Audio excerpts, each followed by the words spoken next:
Welcome, everyone. This is the Successful Stylist Academy podcast, where we are on a mission to empower salons and hairstylists to dream big, set goals, and take action. We are here to help you each step of the way at successfulstylistacademy.com.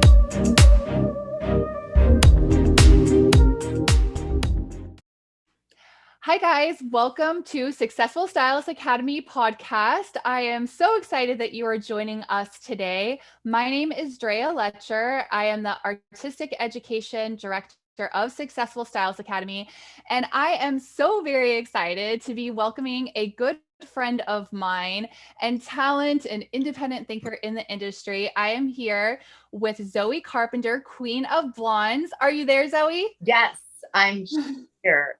And I'm so thankful to be on. Thank you, Drea, so much.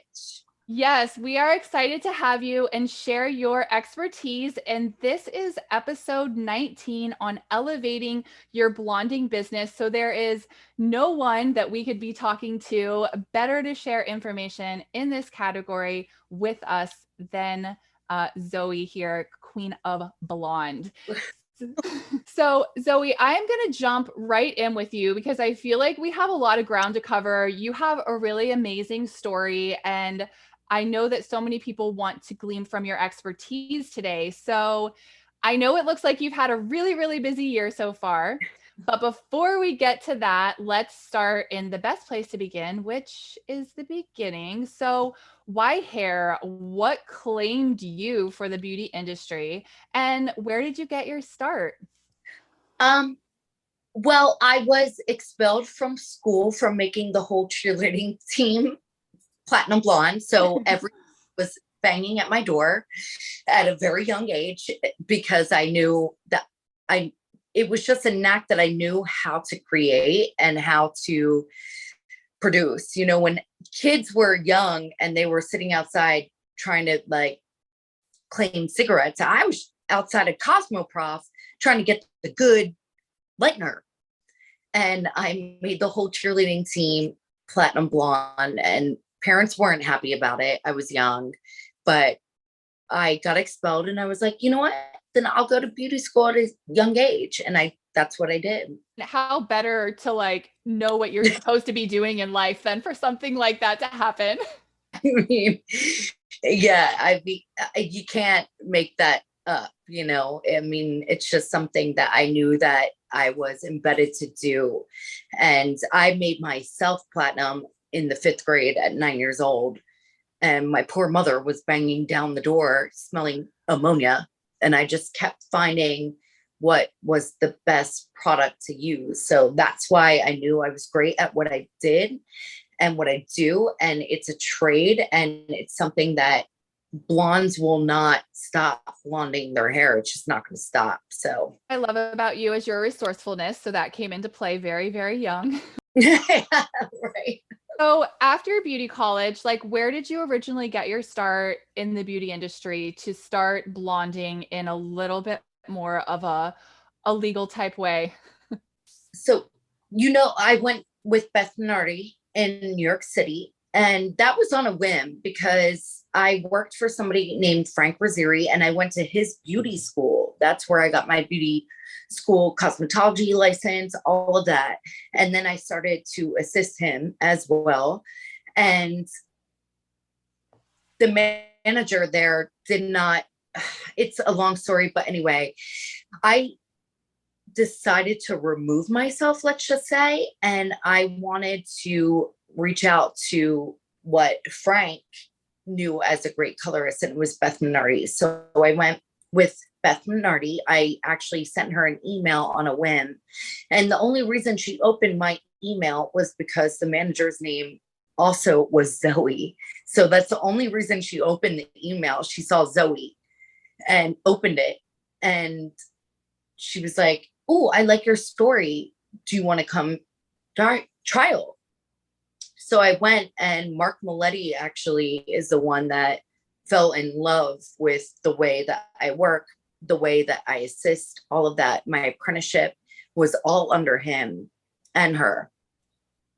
And then I did a wig for Behind the Chair, and Joico noticed it, a brand called Joico, noticed it, and it had to come out that it was me. It wasn't Beth. And that's how I got where they financed my move to Los Angeles.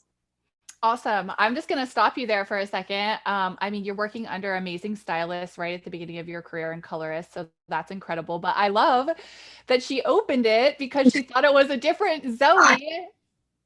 I know.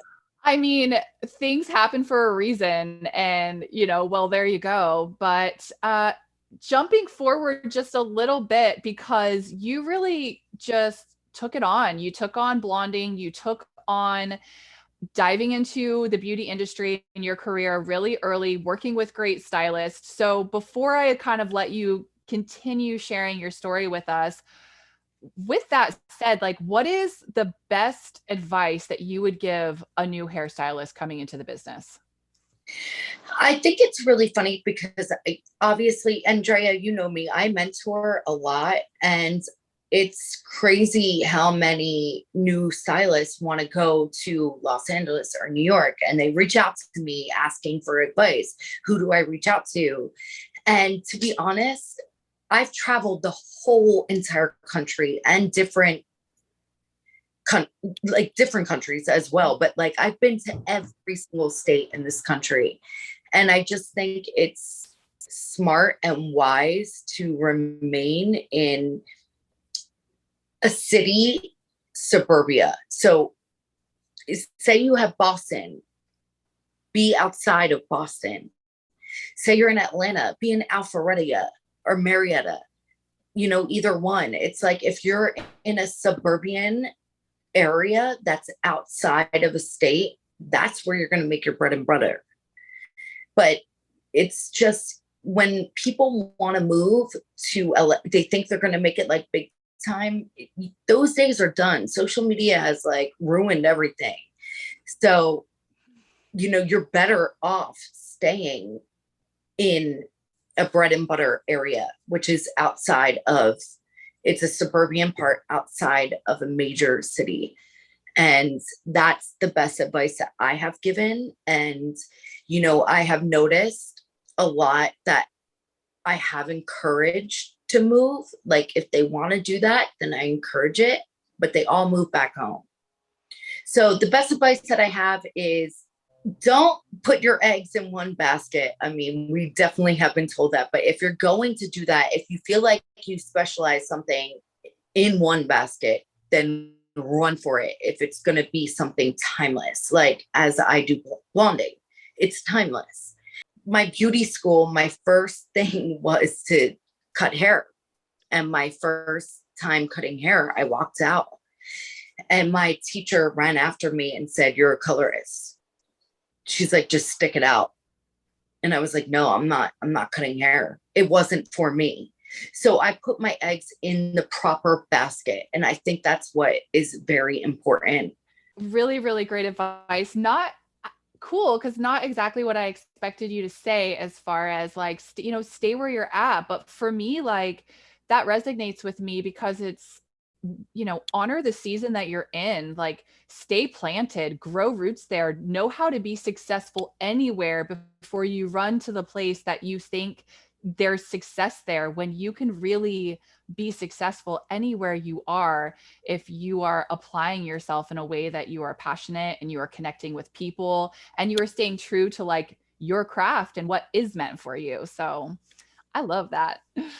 You know me, I get all cheesy and all the goosebumps. No, it's so true. And it's funny because everybody, not New York, but definitely LA, they want everything for free. They think they're a somebody. They think they're an actress. They think they're a model. They want everything for free.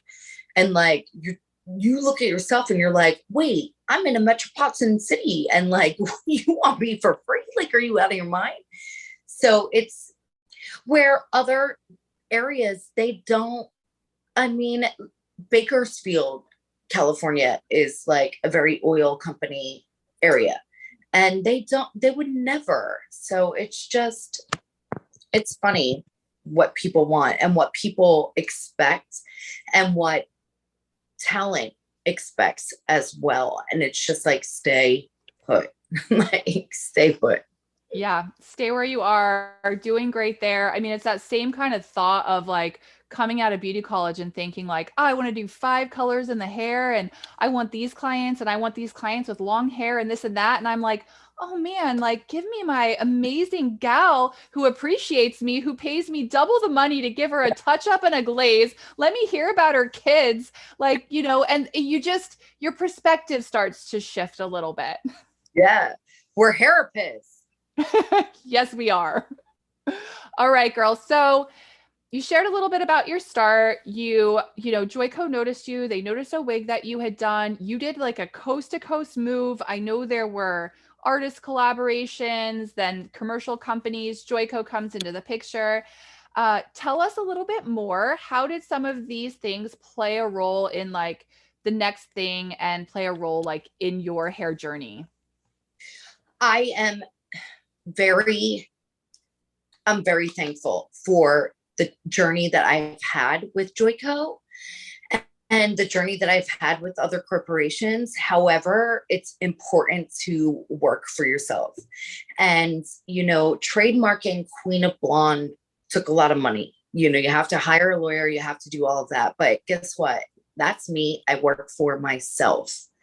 Nobody can own me. Nobody can tell me what to do. I branded myself and nobody can tell me how to brand myself. And I think that's really important. I also think it's important that, new hairdressers that are seeking corporations to work for and tagging all these different lines and corporations as well. It's something you really have to look into because, they'll never accept what you want to brand yourself. And my brand is Bombshell. It's a little bit racy. It's a little bit, but it's mine. So I think that's really important. And I don't think that is something. I feel like people obsess, especially newly, they get, I can't say fucked. Edit that. But it's like one of those things where they are so like brainwashed into thinking this is what you have to do. This is how you have to be structured. This is what no, work for yourself, know your brand, and don't let anybody take it away from you.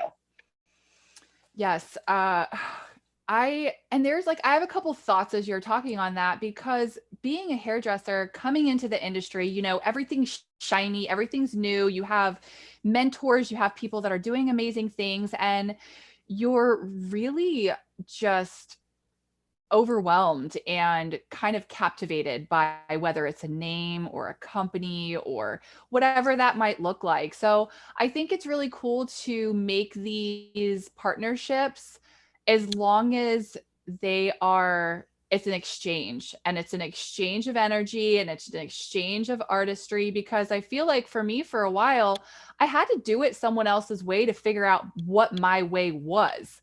But then once you kind of find your authentic voice, Yeah. nothing's more powerful than that. Nothing's going to have more influence. No one else can stand in that space, and you're kind of meant to stand in that space. So get out of the space you're not supposed to be in.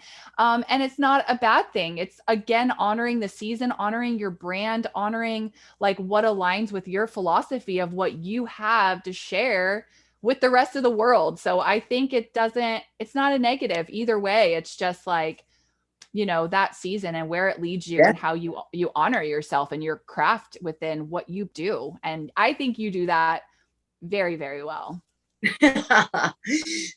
Some would disagree, but it's like, it is what it is. I mean, listen, I feel like sex sells first and foremost. I mean, it just does. And then the fact that a woman doesn't want to feel sexy is not, I want to say bullshit, but I can't say that, Sarah, right? But it is. Yeah, no, saying like posting a sexy post of a client or a model and making them like, I had a mother that like, literally, she has been home for COVID, and I made her, she's redhead. She's not even blonde. And I made her like this bomb, like red. And she's older and she's beautiful, but like she left my salon just feeling so good about herself and great about herself. And she was taking selfies. She would never take a selfie. She's like very introverted. And she did, for the first time, took selfies of herself. And that made me feel proud because it's like, you know what? I made somebody who is a two-time mother, has been quarantined with her husband, working at home, and she left feeling so good. And it made me so happy. So I think that's really important in what we do for a living, is like making people go out feeling sexy, happy, all of that. And that's important to me. So that's why I don't engage with the whole, oh, well, you're showing too much boob. You're showing, so what? If you have it, like, I don't care if you're 500 pounds. I don't care. Like, if you feel confident, I'm happy about that. And that's what I want to post. Dang. And I mean, her taking those selfies and leaving like that, I mean, that is why we do what we do, like most of us. So I know I'm gonna like narrow it down. I know you've had like so many takeaways and experiences, but what are like two standout takeaways or like a milestone or something that come to mind that you want to share with us, maybe within your career? Okay. So like I said before, blonding is timeless. I do not use an assistant. I will use a shampoo person. I use an assistant to help me with, emails and all that kind of shit, interns. Oh, sorry, I'm not allowed to do that. All I think that. you're fine. But I don't use an assistant because they don't have my eye. So it's really important for me to see where the lifting goes and where the toning goes as well. Because you could go purple within 5 seconds if it's not taken off in time. Or you could break hair within 5 seconds if it's not taken in time. So my advice is to not be scared, do what you're comfortable with. If you want to put your eggs and place your eggs in one basket, make sure it's timeless. And guess what? Blonding is timeless. Marilyn Monroe, Bridget Bardot, they haven't gone anywhere, and people still want that. So make sure even the curtain bang, like that Bridget Bardot wears, like if you are a cutter, run with something that is timeless. That's my best advice. The mermaid hair, the unicorn, they call it unicorn hair. Yeah, that too. Does nothing for me. I mean, I feel like that's, the teased bangs back in the 80s, that didn't do anything for anybody. So it's like, make sure you choose a style and an aesthetic that is not going to go anywhere or move anywhere, and you'll be fine. There's some top advice there. So right in the blonding category. Love it. So I mean, you have some like news that I want you to be able to share too, that we're kind of moving into. You have an independent project. You talked about patenting and, securing Queen of Blonde. You have a not new brand, because this has been your brand, but company, education, independent education. Tell us everything. All right. Well, get your wallet out, because the lawyer that it takes to trademark something, it's a lot. So, you have to trademark and you have to back yourself up. I mean, nobody can use the Queen of Blonde trademark anymore. It's mine. I own it, and I feel great about owning it. And it definitely has built my success a ton, knowing that I am the Queen of Blonde, and I own that, like, completely. Like, I'll be the first to be like, yeah, if you want the best blonde, you got to come to me. And I also give a shout out to appreciation of all my clients that do realize that their hair has been very well intact, and I have been able to lift it to levels that they never thought were possible. I always under promise, over deliver. And that's what is my ammo 100%. And that's what you always do. You never say that you can take them to a certain place. Again, always speak about melanin, pheomelanin, eumelanin difference.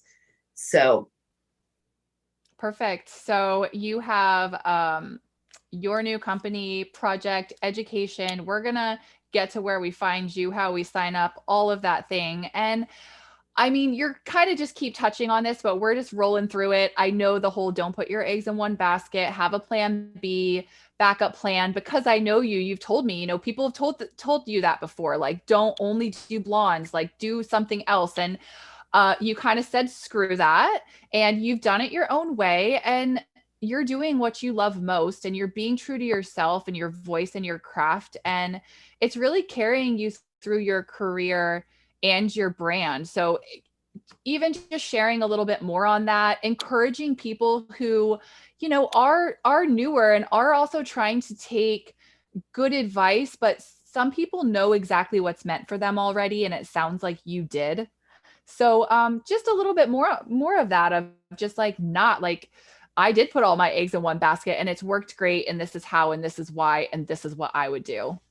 to be honest, there is another hairdresser and hair colorist that I have worked with and traveled with. I'm not going to speak his name, but he told me, we battled back and forth because his father told him that he needs to do everything in the craft.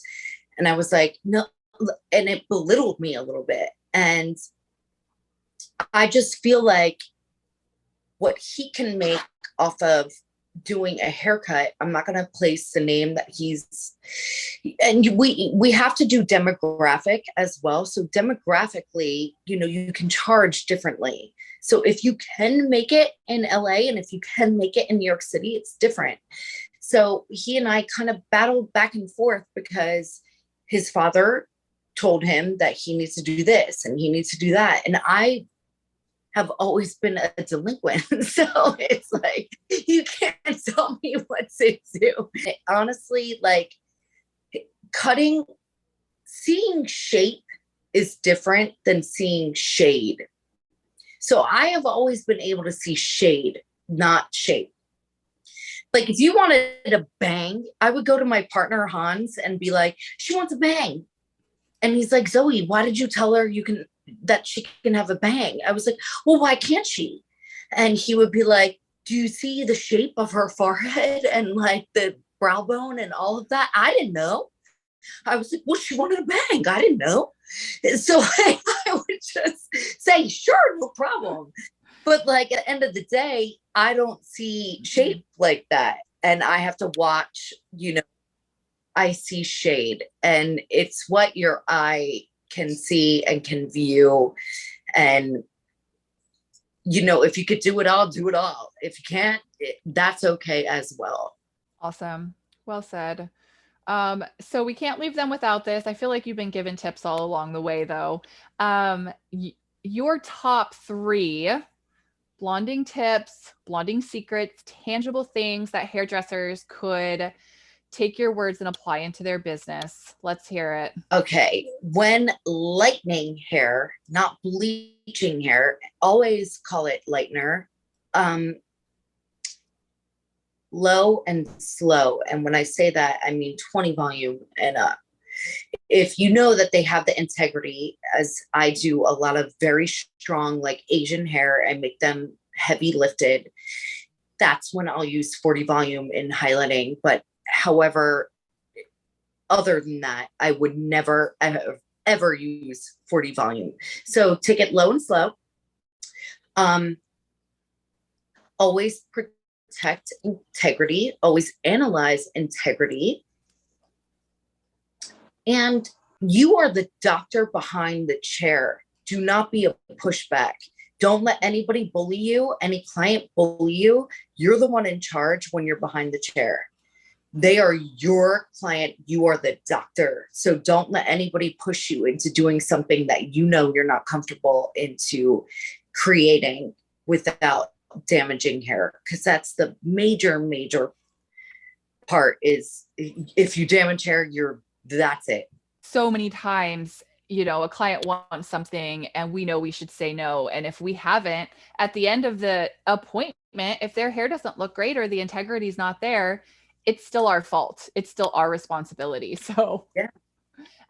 No, I'm there all the time. Like, that's the thing. And, I had a social media bully, like, come at me because I flat out told her, like, hey, I can't do this. And she was like an Instagrammer or whatever they are, TikToker, I don't know anymore. But she had all her people come at me on social media, and it was all because I could not do her hair. Like, there was no way it was possible. And it's so funny that my eye can see, and everybody that does hair behind the chair should be able to see that we can tell if you had permanent hair color on your hair. We know, like, you could pull a strand of hair and see it. yes. And see the whole realm of where it began. And, she tried to tell me that she didn't have permanent hair color on her hair, and she did. And I wasn't going to touch it. So she Instagram and social media bullied me, but it's fine. Because at the end of the day, it protected my career. She can't put a Yelp review or any kind of review on social media saying that I messed up her hair or damaged her hair because I wouldn't touch it. Yeah. I mean, we know what's possible and we know like what our limitations are. And at the end of the day, it's going to be worse if we don't follow our gut feeling. Yep, 100%. You have to, like, at the end of the day, what's walking out the door, it's your name. And that's what's so important. And I think that people don't understand that. They want to deliver, and I get that. But at the end of the day, it's your name walking out the door. So just everybody remember that. I was working next to a stylist who's actually one of the owners of one of the salons that I work at just last week. And we're close enough. We all overhear each other. And her client said, I'm not really worried about my hair getting damaged. I just really, really want it to be super, super icy. And I heard my friend take her breath and then say, well, I care about whether or not it gets damaged, the integrity, because this is my name on your hair and I can't let you walk out of here with your hair damaged, and it's that like kind of just bullying. They're like giving us permission to damage their hair to get the color that they want. But well, this is the thing, Drea, is like, and the conversation I had to have, she was Asian. Okay. And you have to have the conversation of ethnicity, and it has to happen. She was showing me pictures. She sat in my chair and was like, I want to look like you. Asian, dark brown eye, dark brown eye. I mean, pheomelanin, I'm eumelanin, total different melanins, right. Total different. And then I said, all right, what can we do to make you happy? However, like, compromise a little bit. And then she started showing me pictures of blonde hair and blue eyes. And I said, you're not this melanin. It's a different melanin. It's important to educate your clients. And people are so afraid to educate their clients. And you have to sit them down sometimes and say, hey, listen, you have a deep, deep, dark eye. You have pheomelanin. You have like a deep, deep black hair. And they can't comprehend it until you educate it. And I think that's really important, and people don't. It's all about creating those realistic expectations. Yeah. Like, a lot of times people don't want to see photos, or clients are afraid to show photos of what they want, like inspo photos. And to me, I think it's great because then I know where their brain is. What means honey to some people, like if they want honey highlights, I'm like, what honey highlights to you? And then what we think is honey, it's not honey to us. It's a different shade. So it's important to show photos, I think. And it doesn't have to be insecurity on their end or your end. It's just learning where their brain is at and where your brain has to be at. And that's the difference. I'm definitely a fan of that photo share too. I just feel like perception is reality and we have to get on the same page before we could even like take the first step. So all right, so exciting stuff, really good shares. Now, what we need to know next is in this expertise in educating your clients and elevating our blondie business, how do we get our hands on you? Like, how can we find you? Where do we send our audience to book education to you, have the conversations, all the things? Awesome.